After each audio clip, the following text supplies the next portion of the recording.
I went to an annual bleak midwinter communion of remarkable, wholehearted women friends. These are the rare friends who share the communion of food and wine, ideas and ideals, and humanity with all its comedy and tragedy. They allow their most vulnerable and powerful selves to be deeply seen and shared. And there are books. There's always a book exchange. And this year, I was offered Brene Brown's Atlas of the Heart. Ooh, yes, please. And Mary Magdalene, the first apostle, her feminist gospel, and the Christianity we haven't tried yet.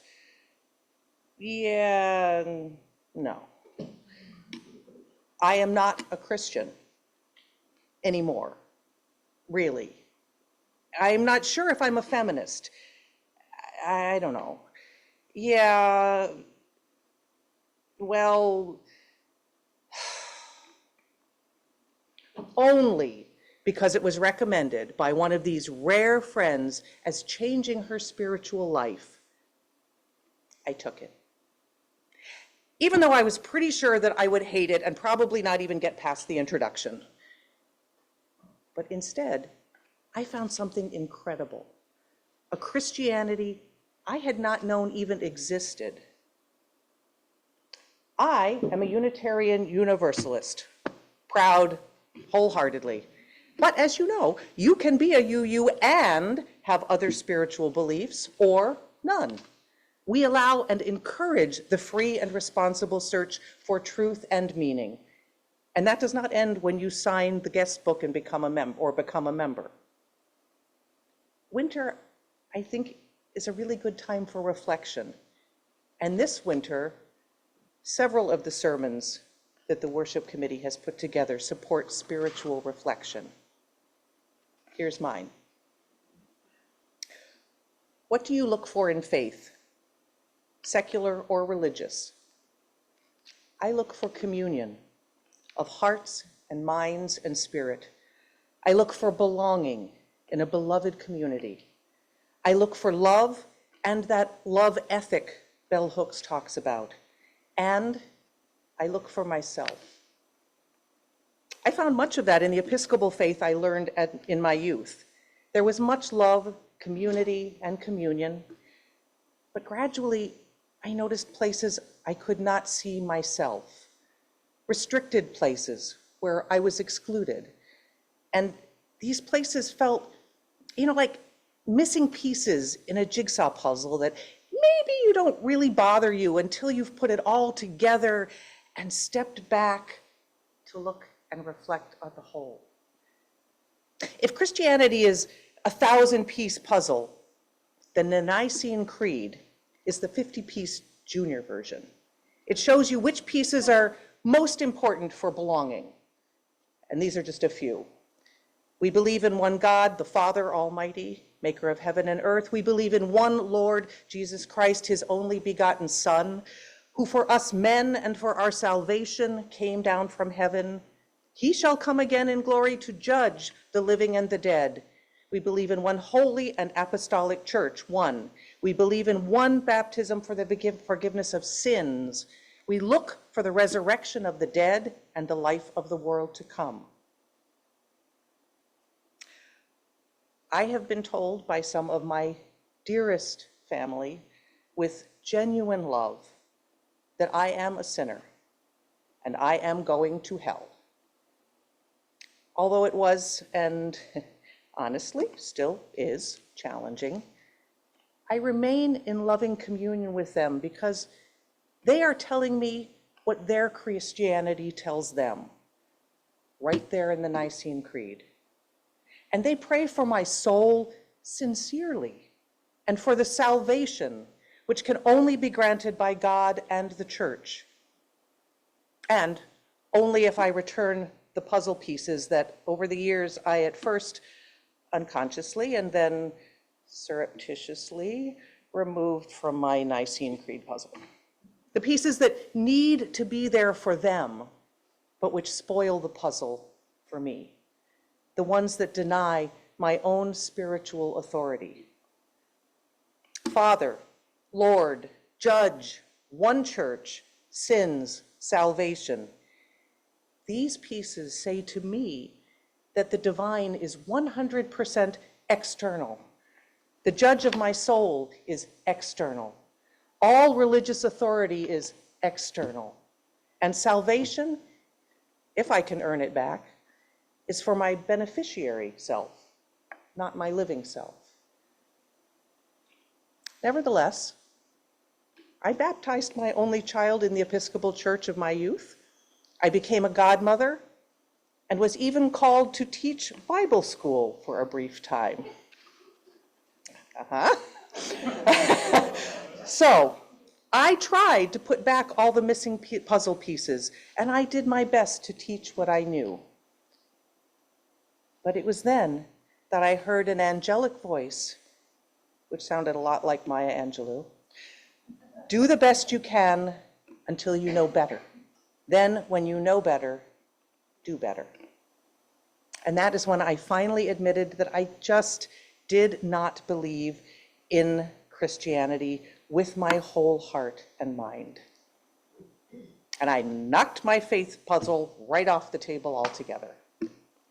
I stopped teaching Sunday school and I left my church and childhood religion behind. I moved into the wilderness, heartbroken. Some of us right here today probably still find belonging in Christianity. And I could write a sermon about how much good there is in Christianity and how many Christian ministers, like the Right Reverend Marianne Buddy, rock the world with their love and love ethics. Others have likely experienced much more acute trauma or chronic pain even than me, and have very good reasons for leaving the Christian church. And I'm not suggesting that anyone make up and go back. In fact, after finding Unitarian Universalism, I never expected to revisit Christianity at all. But then I opened my new books. And even before finishing the introduction, I was at first surprised, then amazed, then inspired to share.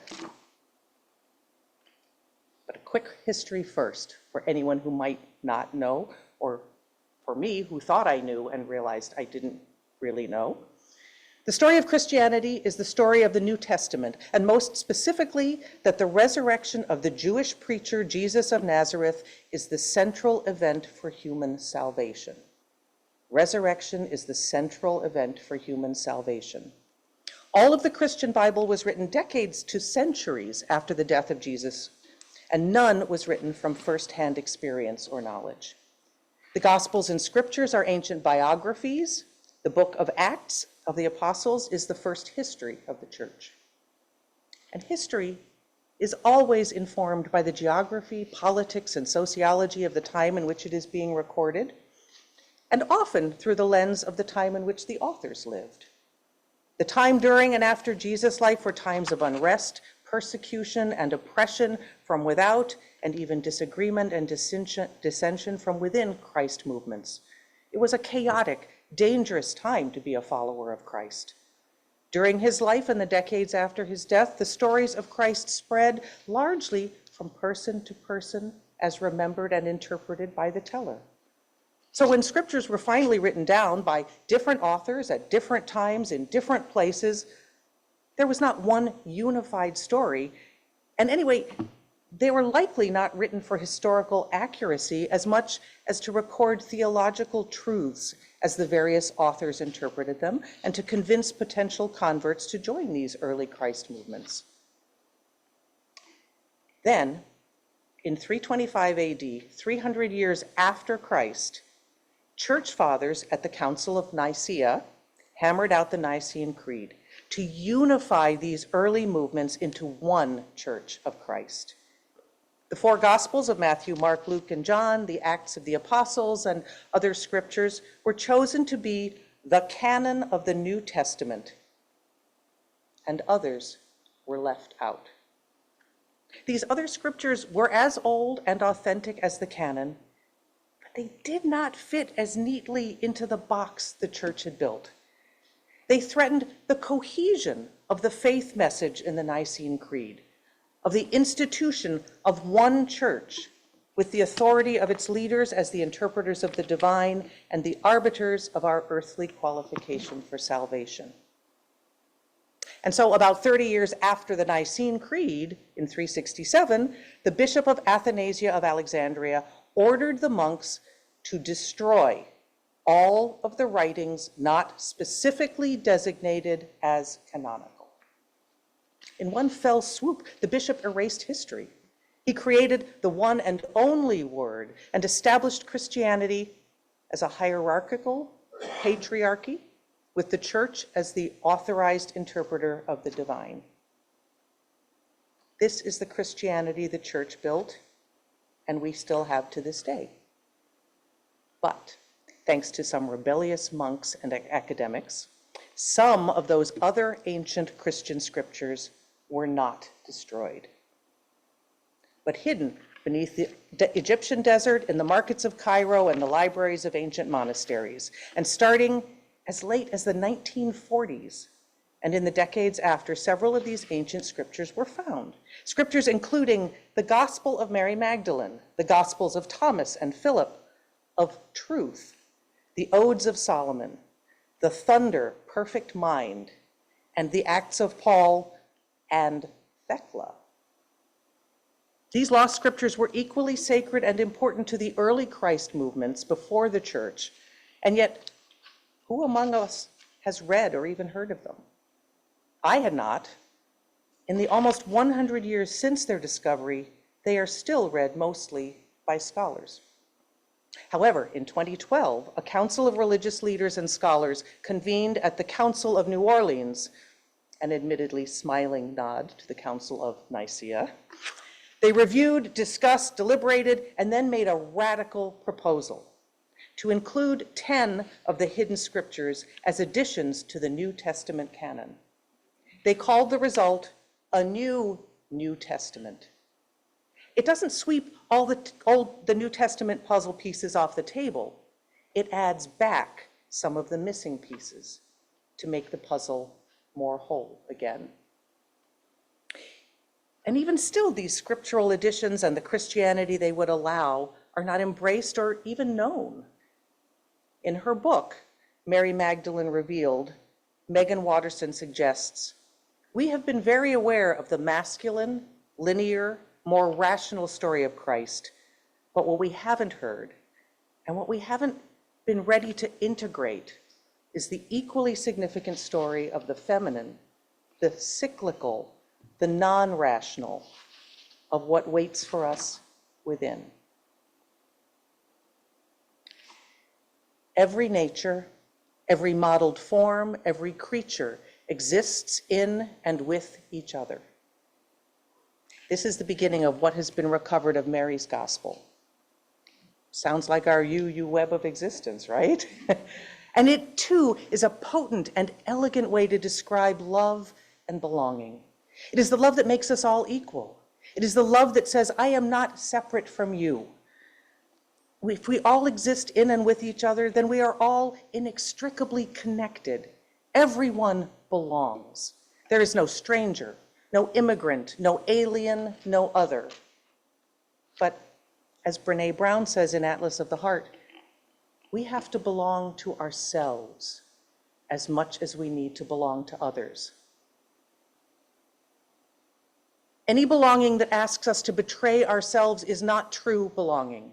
True belonging is the spiritual practice of believing in and belonging to yourself so deeply that you can share your most authentic self with the world and find sacredness both in being a part of something and standing alone in the wilderness. So many folks feel or have been told that if they are true to themselves, they stand alone in the wilderness. In a wilderness full of Christian, societal, political predators who seem hell-bent to erase or rewrite history, and by divine or royal or even self-declared authority, they claim the right to deny belonging, to any who do not fit their criterion. The thunder, perfect mind, is perhaps the most paradoxical of the recovered scriptures, and also maybe the most provocative in its radical acceptance and embrace of the dualities in all of us.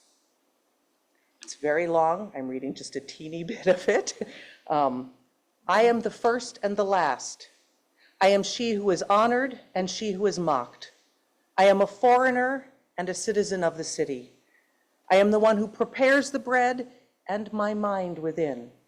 I am the whore and the holy woman. I am the wife and the virgin. I am the bride and the bridegroom. I am he, the mother and the daughter. True belonging doesn't require you to change who you are. It requires you to be who you are. A few years ago, I was with my only child, exploring the caves in Bourbonnais. I am never so happy or feel the divine as when I am with my loved ones surrounded by nature. Heading back to the car through the meadow, though, they got quiet. When I gently probed, they stood suddenly alone in the wilderness and shared their most vulnerable, authentic self. Mom, I am non-binary. Okay, we love you. Nothing can change that. But can you help me a little? Can you tell me, what does non-binary mean to you? And their response was so simple, so perfect. I don't feel like I am all male or all female inside. I have both inside me. The Christianity I grew up with wouldn't have known what to do with that. Even the Christianity I taught briefly. The Gospel of Thomas, on the other hand, shows a Christ who understands my wholehearted child and who welcomes them and everyone into the spiritual practice of true belonging. Jesus said, I am the one who comes from what is undivided. When you make two into one, and when you make the inner like the outer and the outer like the inner, and when you make male and female into a single one, so that the male will not be male or the female be female, then you will enter the kingdom. From the Gospel of Thomas. This Christianity says that souls are not sexed. So sexuality, sex, and gender ascribed to the body are ultimately illusory, a part of the material world, but not the eternal world. And what about the eternal world, the kingdom? In the Christianity I grew up with, salvation is the path to the kingdom of heaven, and sin is the route to hell. And spiritual authority comes not from God, comes only from God, accessed through church leaders as the earthly interpreters of God's laws. But in the Gospel of Mary, where the good is another name for God, when Peter asks Christ to explain sin, the Savior replies, there is no such thing as sin. Rather, you yourselves are what produces sin. For this reason, the good came among you pursuing the good which belongs in every nature. To me, that's the opposite of retribution, punishment, damnation for sin. Instead, it is the recognition that sin is just the messy part of being human, or of trying and screwing up and making mistakes and doing harm. But the good is always there inside us. We are inherently good. Sin is simply forgetting the good, then acting out from the forgetful state. And like a child who acts out, we are not called to be ashamed of our humanity, but to get back to remembering the good. We know better, so do better. Become again conscious of the eternal, unbounded soul, still tethered to our limited human form. This is the path to salvation. And the spiritual authority for salvation is not external, but within. Gospel of Thomas again says, if you bring forth what is within you will save you. All right, so how to get there? The final step, right? The path of the early Christian was this practice called anamnesis, or living remembrance. Christ was a spiritual leader because he was a master of this path.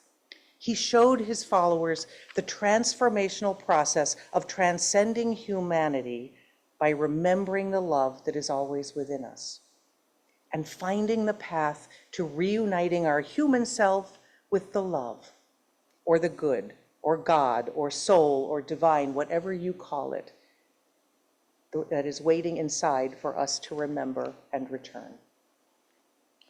In Jesus' language of Aramaic, in fact, there was no word for salvation.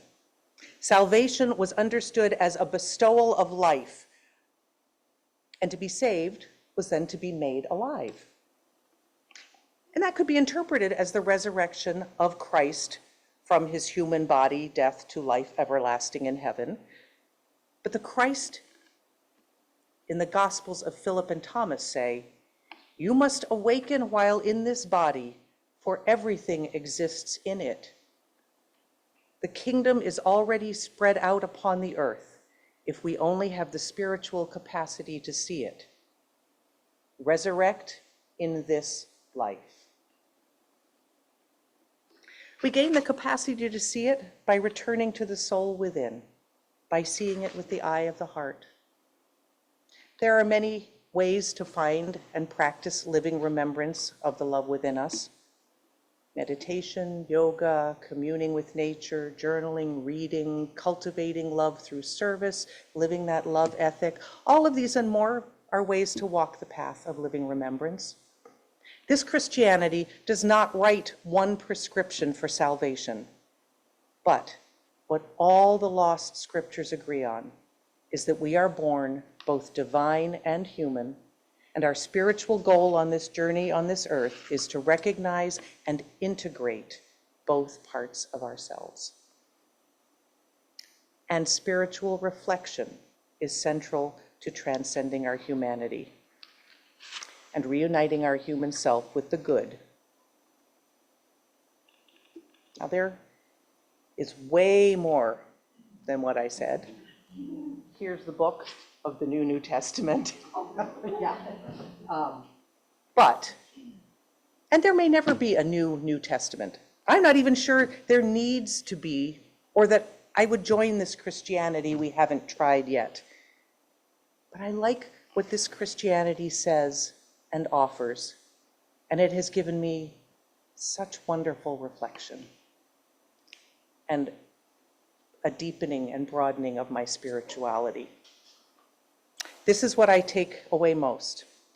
Whatever faith, secular or religious, that enables and entrusts us to find the love within us and to cultivate that love through true belonging, that calls us not to wait for personal salvation, but to return again and again to finding our love and living it through us as a love ethic, is a faith which has truth and meaning for me.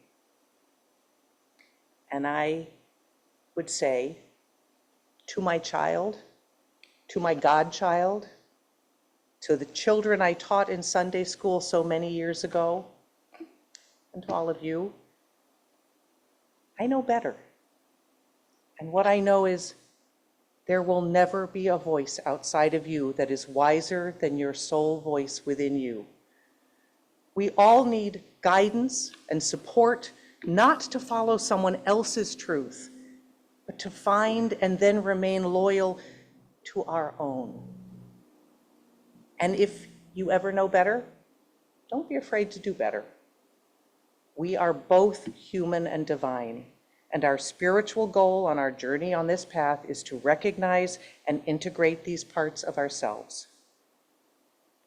Boy, does the world need, and will always need, authentic, inclusive, compassionate, gritty, dangerous, wild-eyed, justice-seeking love that is at once human and divine.